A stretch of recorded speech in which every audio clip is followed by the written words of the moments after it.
We're starting a series of sermons titled Landmines to Our Faith. Things that can blow our Christian life right out of the water. Things that can blow us up at times. Things that can become a danger. And unless God changes my mind on any particular Sunday, this will be the theme for the next 5 or 6 weeks. And I say that because every once in a while I'll be sitting down here and God will say, "Wrong message today, yo-yo." And you have no idea, but it gets changed once in a while. But for today, at least, this is where we're going. A couple of verses in the Bible. Psalms 4:4 says, "In your anger do not sin. When you are on your bed, search your hearts and be silent." Ephesians 4, verses 26 and 27 say, "In your anger do not sin. Do not let the sun go down while you're still angry, and do not give the devil a foothold." Obviously today I'm thinking about this whole subject of anger. And I got to tell you, we get angry at times. It's just okay to get angry. Whoops. Just a minute. I'm losing it here, aren't I? What have I lost? I don't know. I've just lost a whole bunch of stuff for the message here. Maybe they can fix it back there real quick. Maybe. Just maybe. I'm not sure what I did. But anyhow, we'll make it without that. I want to tell you it's okay to get angry.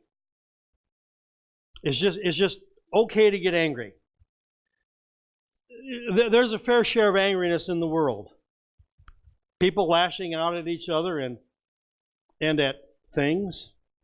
We see all these shootings that go on around the country. Somebody goes in a workplace and they're mad, so rather than just going to HR and talking to them about it, they go in with a gun and start shooting people. I think they call it going postal because it's happened in a few post offices around the world. Or around the country.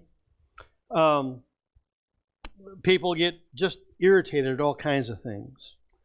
The video that I was going to show here real quick is a video of an incident that happened on Interstate 57 the other day. Some of you may have heard about it. People were sitting in traffic, and all of a sudden there was an opening, and this car pulled in front of a car, and then they were stopped in traffic again. The person in the car that had been pulled in front of jumped out of their car with a baseball bat and started hitting the hood of the car that had pulled in front of them. Meanwhile, somebody else got another car and came out and pulled the person out of the car and started beating him up.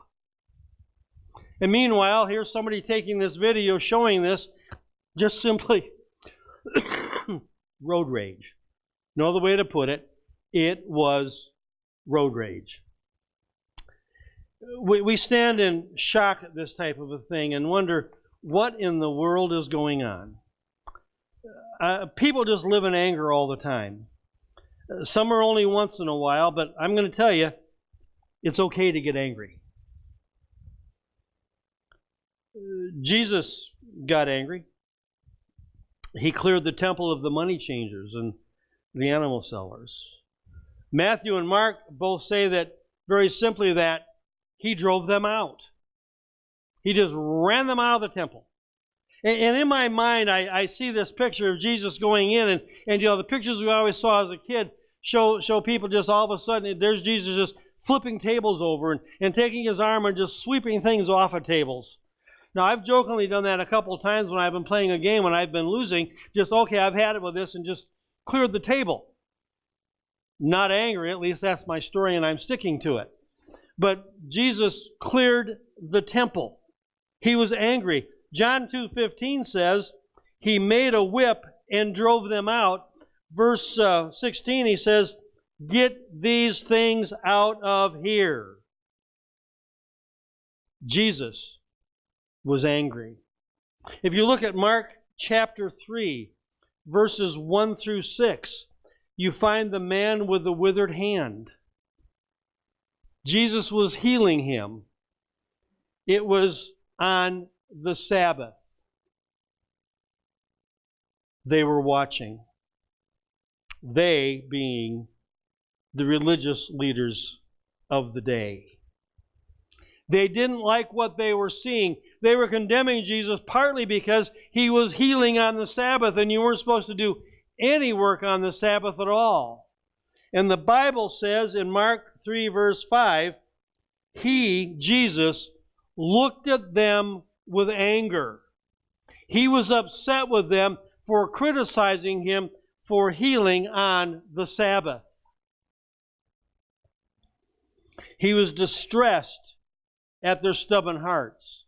He was angered at the situation. He was doing good. He was doing the will of the Father, and these men would not accept him, and they were plotting to kill him.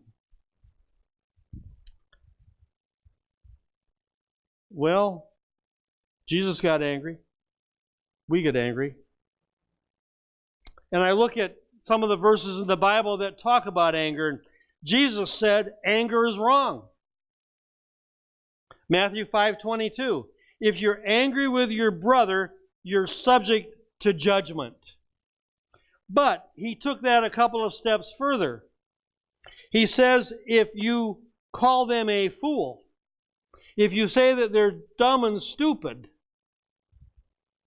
then you need to be taken to court.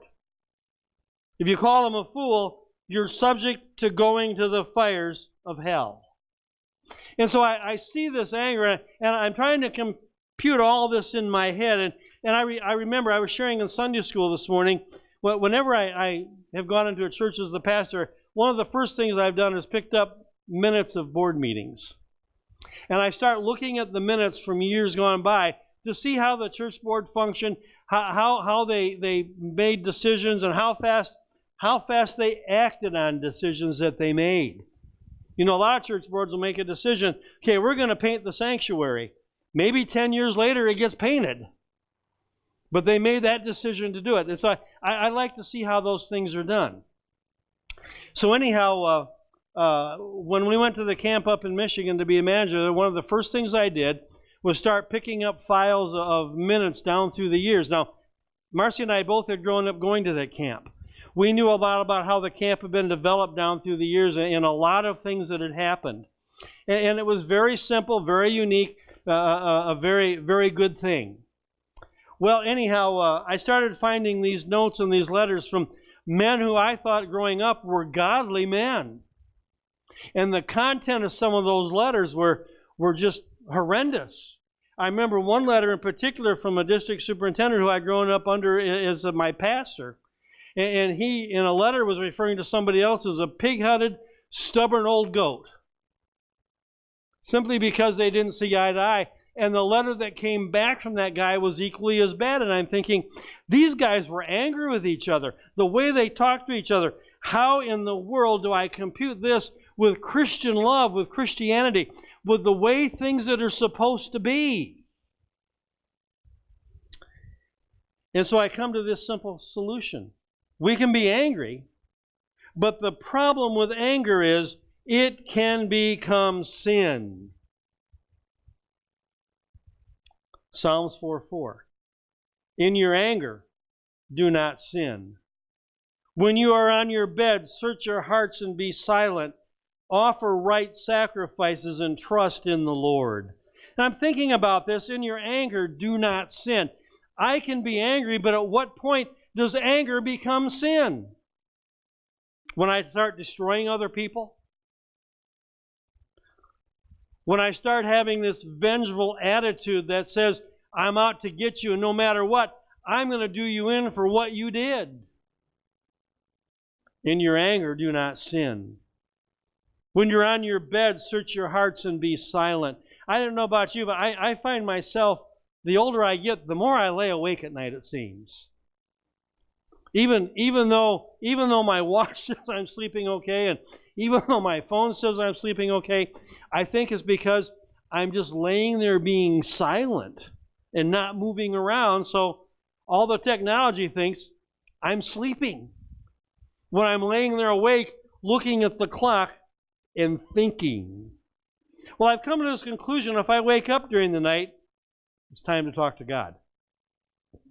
It's time to review the previous day. It's time to make sure that if I was angry, I didn't sin. And so I look at this whole thing of anger and I stop and think, how was Jesus angry?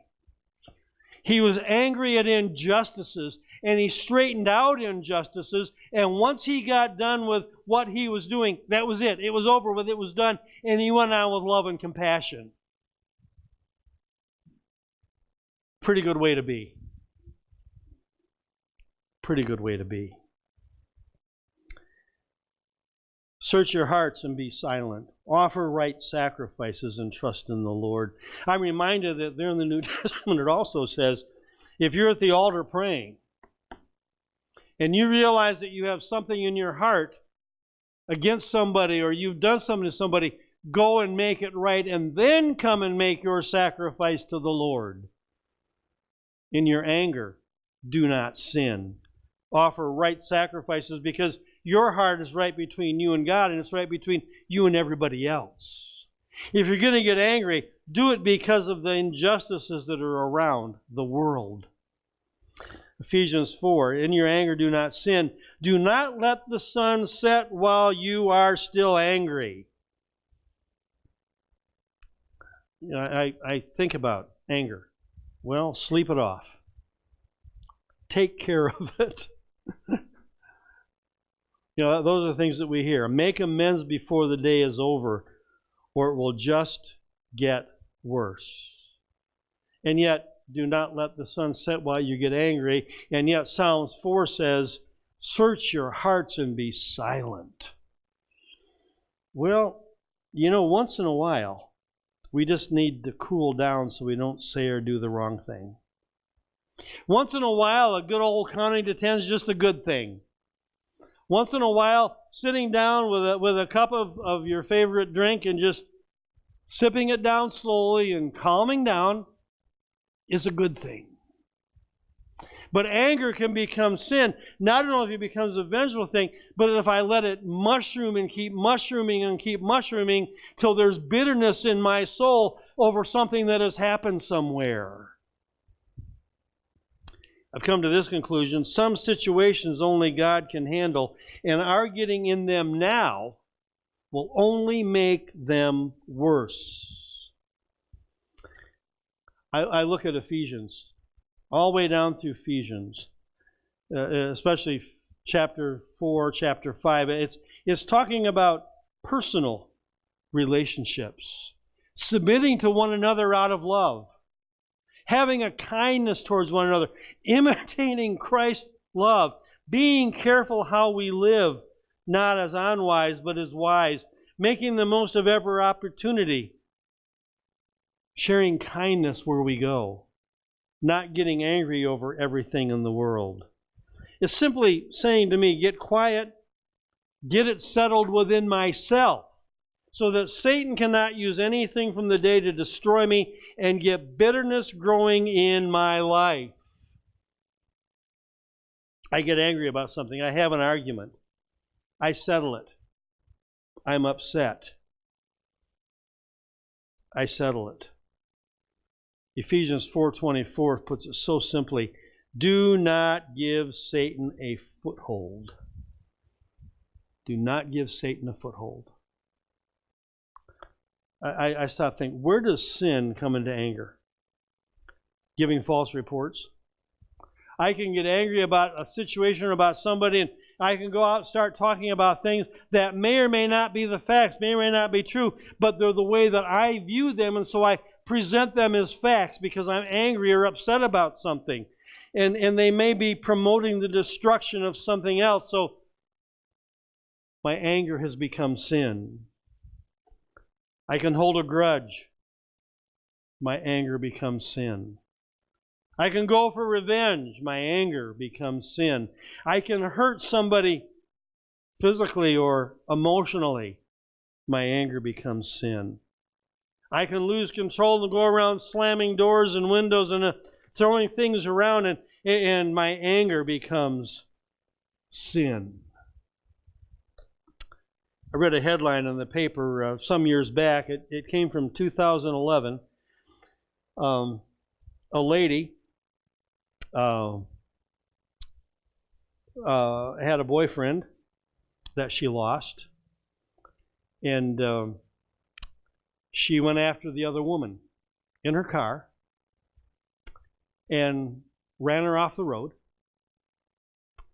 And the other lady passed away from the accident.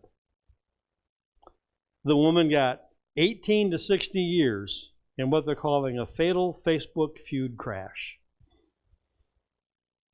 Anger became sin. Well, I found 10 steps to controlling anger. Take a time out. Well, it's your bed at night. Open your heart and mind to God. Get some space. Express your anger after you're calm. Brooke, there's a picture there on Facebook of a dog. Can you double click on that and show it? Because I think I lost the clicker. Yeah, I did.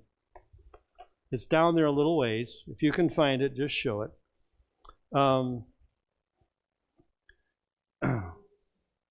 Express anger after you're calm. Get some exercise. Sit on your friend. Think before you speak. Identify solutions. Don't hold a grudge. Use humor. Practice relation skills. Those are all things they teach in anger management. They're fine and they're good. But here is Jesus in anger. His anger had the proper motivations. The wrongs that were being done, desecrating the holy temple with things that shouldn't be happening in there. He took care of them. He changed them. He got things out. They didn't come from petty things that happened to him and the insults. They were real life things that had to be changed. His anger had the proper focus. It was towards sinful behavior and injustice. His anger had the proper supplement. His anger was joined by grief over the Pharisees' lack of faith. Here he was, healing a withered hand, and here's the Pharisees saying, yeah, sure, he's going to do that. That's going to happen.